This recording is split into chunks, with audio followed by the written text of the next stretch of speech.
ଏବଂ ତାର ଅଧିବେशन 7 ତାରିଖରେ ଉଦ୍घाटन ହେବ। 7 ତାରିଖରେ ମାନ୍ୟବର କେନ୍ଦ୍ରମନ୍ତ୍ରୀ ଶ୍ରୀ ନିତିନ ଗଡ଼କରୀ जी भी ଆସିବେ, ମାନ୍ୟବର ମୁଖ୍ୟମନ୍ତ୍ରୀ ରହିବେ, କେନ୍ଦ୍ର ସଡ଼କ ପରିବହନ ବିଭାଗର ରାଷ୍ଟ୍ରମନ୍ତ୍ରୀ 2 ଜଣ ଯାକ ଆସିବେ ଏବଂ ଉଦ୍ଘାଟନ ହେବ ସେସନ। ତାପରେ ବିଭିନ୍ନ ଟେକ୍ନିକାଲ ସେସନ୍ସ 9 ତାରିଖ ରାତି ପର୍ଯ୍ୟନ୍ତ ଚାଲିବ। 10 ତାରିଖ ଦିନ ये କାର୍ଯ୍ୟକ୍ରମ ସରିବ। ତା ପାଇଁ ଯାହା ଯାହା ପ୍ରସ୍ତୁତି ଦରକାର ଏବଂ ବିଶେଷ କରିକି ଓଡ଼ିଶାର ଆତିଥ୍ୟ ଦୃଷ୍ଟିରୁ ଯାହା ଯାହା ଆବଶ୍ୟକତା ଅଛି ସବୁ କଥା ଯେମିତି ଠିକ ଠାକ ରହିବ ଏବଂ ଟେକ୍ନିକାଲ ସେସନ ଗୁଡ଼ିକ ଫ୍ରୁଟଫୁଲ ରହିବ, କାହିଁକି ଆଗାମୀ आईआरसी पर्यंत ए जो टेक्निकल सेशन रे आलोचना हेतु विषय वस्तु गुड़िक हमको रास्ता निर्माण क्षेत्र रे केमिति आगु को नबा को संपूर्ण देशभर समस्त को तार टेक्नोलॉजी हो, तार विभिन्न दिग हो, तार इम्प्लीमेंटेशन हो, ये समस्त प्रक्रिया को विभिन्न पर्यायर आलोचना जो हम से निश्चित भाव में एक गुरुत्वपूर्ण भूमिका ग्रहण करिवो सेतरे रास्ता निर्माण क्षेत्र रे ताकू आखि आगे रखिक जहाँ जहाँ आवश्यकता ताकू करा जायछि। देखंतु गुरुत्व सबु कथा को गुरुत्व दिया हबार अछि।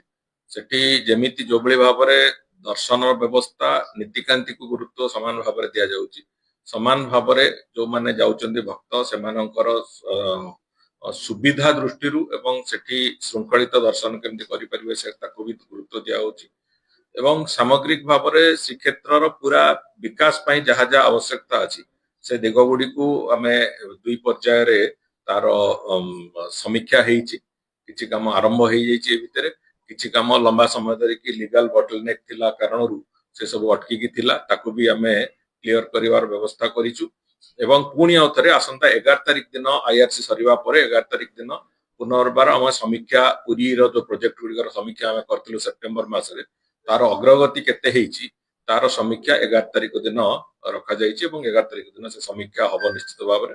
तेणु करी कंटिन्यूअस भाव रे एक जो प्रोग्रेस को हमें समीक्षा भी करू एवं आगु केमति जीवो से कथा भी तार योजना भी संपूर्ण रूपे व्यवस्थित भाव रे होछि।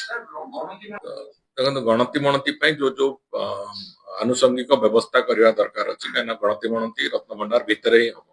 ता पई जो आनुषंगिक व्यवस्था हेछि तार प्रक्रिया आरंभ हेछि। एबे कार्तिक मास पई हमें उभय कथा को जो धाडी दर्शन एवं गणति मणति दुईटी जाक कथा को ताको घुंचैथिलु।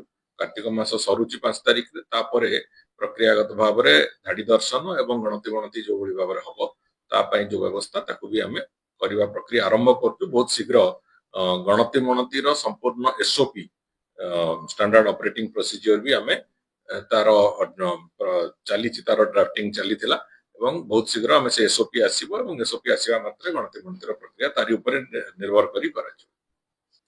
देखंतु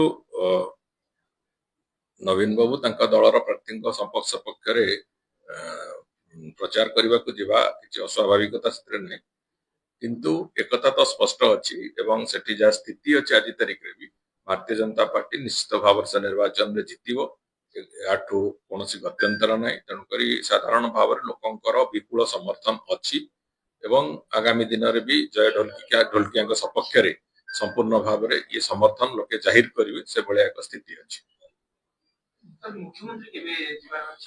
मुख्यमंत्री टेंटेटिव 6, 7, 8 भितर 2 दिन कार्यक्रम अच्छी जीवाई, किंतु एपर्यंत से स्पष्टता है बहुत शीघ्र तार डिटेल प्रोग्राम भी आसी।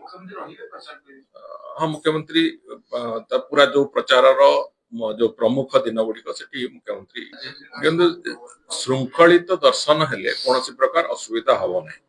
आमे मंदिर प्रशासन तरफ यथा संभव चेष्टा करूँ, जिला प्रशासन तरफ यथा संभव चेष्टा करूँ श्रृंखलित दर्शन व्यवस्था करने एवं साइमल्टेनियसली जेतेबेले समस्त भक्त माने जो माने भी दर्शन करने को भी आमर विनीत अनुरोध जे सेमाने भी दर्शन समय रे कौनसी जगह रे